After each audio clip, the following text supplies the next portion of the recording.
Assalamualaikum warahmatullahi wabarakatuh. Alhamdulillahirrabbilalamin. Wabihi nasta'in ala umurid dunya waddin. Assalatu wassalamu ala ashrafil anbiya'i wal mursalin Sayyidina Muhammadin wa ala alihi wa sahbihi ajma'in, amma ba'du.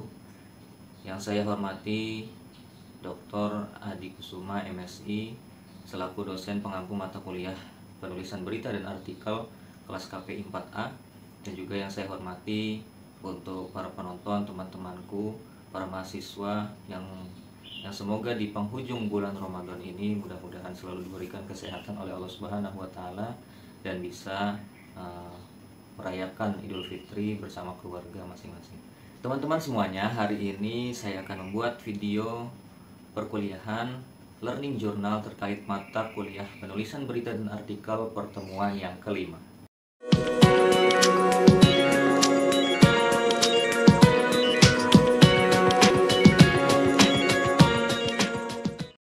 Nah teman-teman semuanya, pada pertemuan yang kelima ini kita kelas KPI 4A melanjutkan presentasi pada minggu lalu, yakni sekarang giliran kelompok 3 untuk membahas materi, untuk melanjutkan materi pada minggu lalu. Namun dikarenakan Hari Raya Idul Fitri sudah tinggal menghitung hari lagi, maka teman-teman mahasiswa sudah mudik untuk pergi pulang ke kampung halamannya untuk merayakan Idul Fitri bersama keluarga. Maka perkuliahan kali ini dilaksanakan secara daring atau secara online. Nah, pada pertemuan ini kita membahas materi tentang teknik penulisan berita dan juga mengetahui apa saja jenis peliputan pada berita hukum dan kriminalitas, politik dan juga ekonomi. Nah teman-teman sekalian, pembahasan kita yang pertama adalah teknik penulisan berita. Bagaimana sih teknik penulisan berita? Kalau kita berbicara mengenai teknik penulisan berita, pasti tidak jauh-jauh dari yang namanya 5W1H dan juga piramida terbalik. Nah apa sih piramida terbalik? Bisa kita lihat pada gambar berikut ini, bahwa piramida terbalik ini menggambarkan suatu berita, bahwa yang paling atas itu adalah yang paling penting dari sebuah berita. Kemudian turun ke bawah semakin mengerucut kepada informasi-informasi yang kurang penting.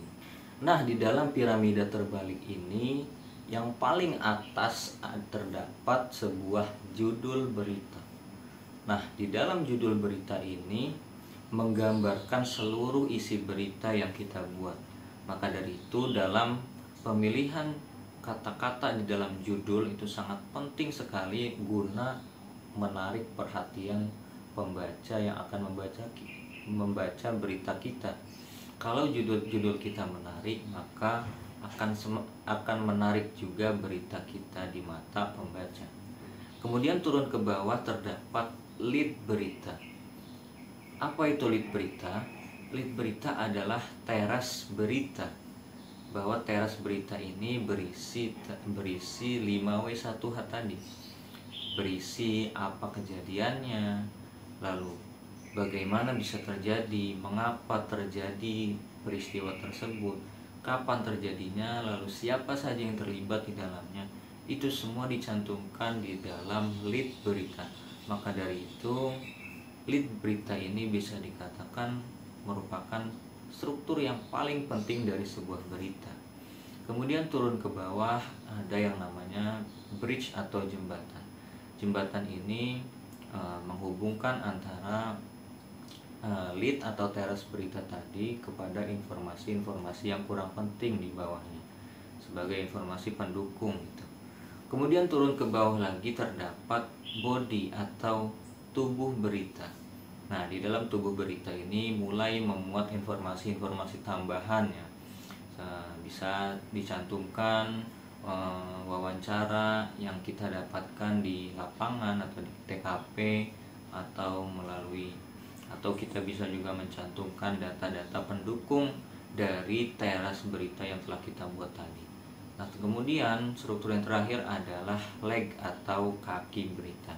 Nah, di dalam kaki berita ini biasanya memuat informasi yang kurang penting ya dibandingkan dengan informasi-informasi di atasnya tadi. Bisa jadi sebagai informasi tambahan untuk para pembaca. Nah, teman-teman sekalian, selain struktur, ada juga yang namanya gaya penulisan berita ini.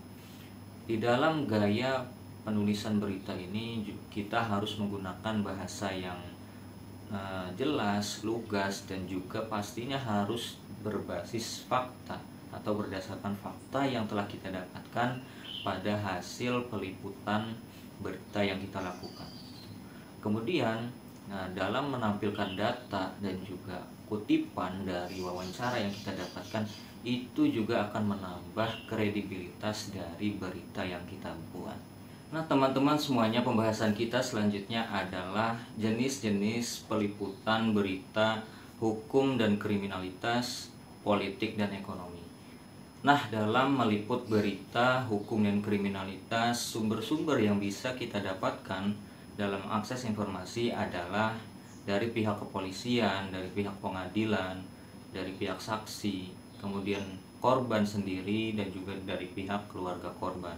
Itu adalah sumber-sumber yang bisa kita dapatkan dalam mengakses informasi dalam membuat berita hukum dan kriminalitas. Kemudian tantangannya apa saja? Tantangan dalam membuat berita hukum dan kriminalitas ini, yang pertama adalah terbatasnya akses informasi, kemudian keselamatan jurnalis, dan juga sampai kepada tekanan dari pihak-pihak yang terlibat pada kasus kriminalitas yang kita angkat sebagai sebuah berita ini. Nah, kemudian kita juga perlu memperhatikan bahwa kita harus mengingat bahwa diri kita sebagai jurnalis harus mematuhi kode etik jurnalistik yang berlaku.